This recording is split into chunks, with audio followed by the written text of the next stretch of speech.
Quando eu morei em Oxford, na Inglaterra, durante o meu doutorado, eu fiquei hospedado num lugar chamado Commonwealth House. Era mais do que uma simples residência estudantil, era um ponto de encontro de culturas, era um espaço vivo de ideias, acolhendo estudantes do mundo inteiro.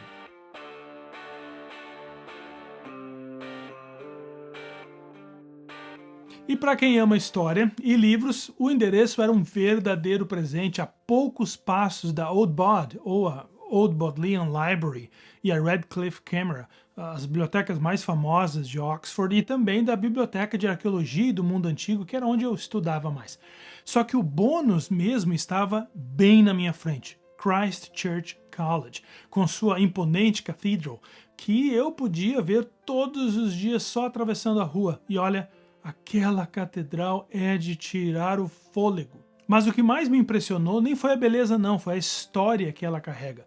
A Christ Church Cathedral é uma daquelas construções que tem alma, sabe? Ela não está só ali parada no tempo, não. Ela conta o tempo. A origem dela remonta ao século XII, quando foi construída como igreja do mosteiro de Santa Fridzwyd, uma figura histórica do local. E anos depois, muito depois, em 1546, no meio das reformas e confusões religiosas promovidas pelo rei Henrique VIII, sim, aquele mesmo, o rei das 6 esposas, os mosteiros foram dissolvidos e o espaço foi transformado no Christ Church College, fundado então pelo próprio rei. A catedral então passou a ser também a capela deste college. Foi aí que começou a mágica. Fé e conhecimento dividindo o mesmo teto. E como se a história não fosse incrível o suficiente, a arquitetura da catedral dá outro show à parte. Porque o prédio é uma mistura de estilos, como se o tempo tivesse deixado sua assinatura em cada parede. Tem traços do gótico primitivo, do século XII, de outros estilos mais modernos inseridos a partir do século XVI, e é essa combinação de épocas, de gostos, de ideias que faz desta catedral uma verdadeira cápsula do tempo viva. Agora segura essa curiosidade. No século XVII, ninguém menos que Sir Christopher Wren, o arquiteto lendário por trás da Catedral de São Paulo, em Londres, foi chamado para fazer uma reforma na Christ Church Cathedral. Ele projetou um teto cheio de elegância, com arcos leves e precisos, um trabalho de mestre. Mas há boatos de que ele se desanimou. Isso mesmo. Dizem que quando Wren percebeu que a sua obra ali em Oxford talvez não fosse tão reconhecida quanto a St. Paul Cathedral em Londres, ele ficou frustrado. Dizem que ele teria largado mão de alguns dos seus planos mais ousados, que resolveu simplificar o projeto, apressar o fim da obra, e aí fica aquela pulga atrás da orelha. Se ele tivesse seguido em frente com tudo o que havia imaginado, como é que seria? Será que hoje a catedral seria ainda mais extraordinária?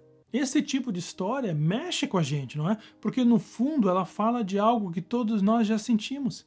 Aquele momento de dúvida, de desânimo, momento de querer desistir no meio do caminho.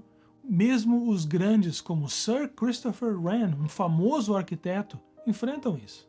Ok, mas por que eu estou te contando essa história? É interessante, porque tem tudo a ver com o jeito que Paulo, o apóstolo, começa a sua carta aos Filipenses. Imagina o seguinte, um arquiteto começa a erguer uma catedral impressionante. As fundações são sólidas, as paredes sobem fortes e a beleza do projeto começa a aparecer. Mas aí, de repente ele para. Ele abandona tudo. Ele deixa a obra inacabada. Frustrante, né? Agora ouve o que Paulo escreve logo no comecinho da sua carta. Estou convencido de que aquele que começou boa obra em vocês vai completá-la até o dia de Cristo Jesus. Ou seja, Deus não é como um arquiteto que desiste no meio. Não, de jeito nenhum. Ele não larga projetos pela metade. Ele não olha para uma vida e pensa, essa aí não vai valer a pena. Não. Se ele começou algo em você, uma transformação, um chamado, uma cura, uma reconstrução, ele vai terminar. Sempre. Essa é uma das mensagens mais poderosas de toda a carta aos Filipenses. E é por isso que a gente está aqui hoje, começando essa jornada por essa carta tão profunda, porque já no início, Paulo quer que a gente entenda.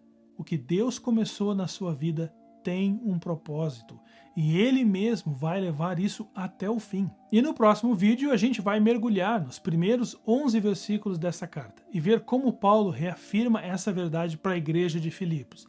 Mas eu já posso te afirmar, essa promessa não era só para eles, tá bom? É para mim e é para você também. E se tem uma coisa que essa catedral de Oxford me ensinou é isso.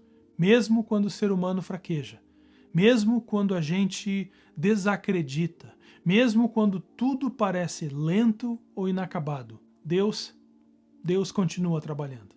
E a obra que ele começou em você, essa ele vai terminar. Vai sim.